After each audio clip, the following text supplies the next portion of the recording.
Bago magdakdak, tignan muna kung anong pinagdadakdakan. Ako, malaking bunganga ako, pero bago ako magbukas sa bunganga, nag-aaral muna ako ng pag may lumabas sa bibig ko, mapapaninindigan ko.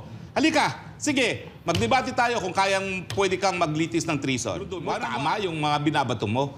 Una-una, treason. Anong klaseng treason, no? Kakatawa ka naman. Ang treason, hindi po pwede yung magawa kung walang digmaan. Palibasa, gusto mo na makipagdigmaan. Dahil akalain mo, si Uncle Sam sasaklolo sa'yo. Nako, nahehelo. Senadora ay umawit ng lupang hinirang. Ang mamatay na para sa bansang Pilipinas, hindi po para sa mga dayuhan. Ang mamatay na po para sa inang bayan, hindi po para sa mga bato-bato. Gusto niyo lang magalit ng tao kay Duterte kung ano-ano binabato niya.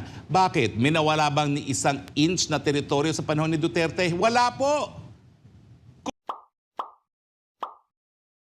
Bago magdakdak, tignan muna kung anong pinagdadakdakan. Ako, malaking bunganga ako, pero bago ako magbukas sa bunganga, nag-aaral muna ako ng pag may lumabas sa bibig ko, mapapaninindigan ko. Halika, sige, magdebate tayo kung pwede kang maglitis ng treason. One-on-one. Alam mo, ikaw, kung ikaw ay magpaparatang din naman at maninira ang puri ng ibang tao, siguro doon mo, tama yung mga binabato mo.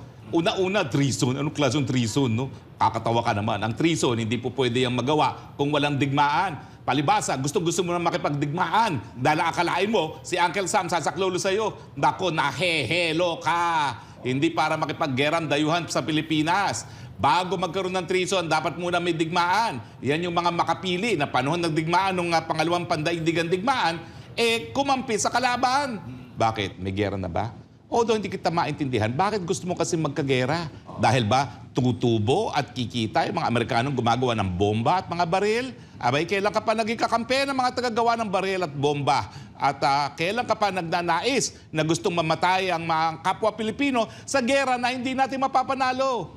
Alam nyo, wala pa rin alternatibo pagdating sa panlabas na relasyon kung hindi ang mabuting pag-uusap, lalong-lalo na sa panig ng mga karatig bansa na wala namang nagkaroon ng kasaysayan na hidwaan. Ni minsan, hindi naman tayo nakipaggera sa China. Bakit gustong-gusto nyo makipaggera ngayon? Dahil ba naninilbihan kayo sa inyong mga among mga Amerikano? Nako, ang treason po, hindi po pwedeng makomit kapag wala pong gera. Pero yung pag-traidor sa bayan po pwede po. Dahil mga gustong makitang mamatay ang mga Pilipino sa kausa ng mga dayuhan, yan po talaga ay pagtaksil sa bayan. Kami po, Senadora, ay umawit ng lupang hinirang. Ang mamatay na para sa bansang Pilipinas, hindi po para sa mga dayuhan. Ang mamatay na po para sa inang bayan, hindi po para sa mga bato-bato.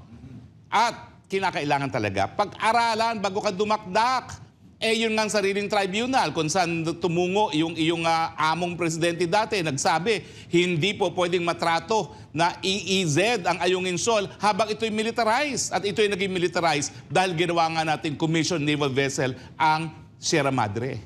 At bukod pa dyan, kung treasonous itong sinasabi mo na di umano ay ginawa ni Presidente Duterte, ang nagsimula yan, yung dati mong presidente Noynoy Aquino.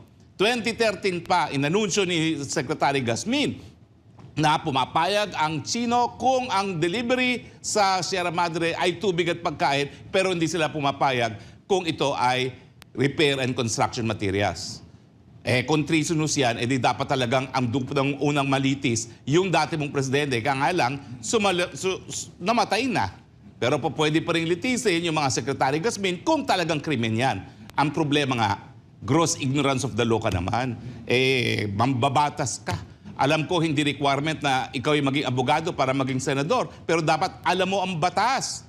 Dahil pag pinapakita mo yung kawalan ng kaalaman sa batas, paano ka na makakagawa ng mga batas na makakaapekto sa pang-araw-araw buhay ng mga Pilipino kung hindi mo naintindihan kung paano at ano ang batas sa ngayon? Paano mo amendahan yan kung hindi mo alam kung anong estado ng batas ngayon? Bago dumakdak, mag-aral.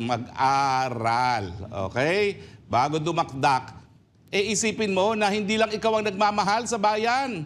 May mga ibang nagmamahal din kaya ayaw makita na mabaliwala ang buhay ng mga kasundaluhang Pilipino. Kung meron mang mamamatay, dapat yan ay pang-nasyonal na interes, hindi para sa baliwalang mga posturing. Hindi po natin kinakailangan ng digmaan. Pinagbabawal nga po yan sa larangan ng international law. Yan ay criminal aggression. At ngayon naman po, meron na tayong napagkasundo ang mekanismo para mag-usap ang bansang Pilipinas at ang China. Bakit kinakailangan pang makipag-irian?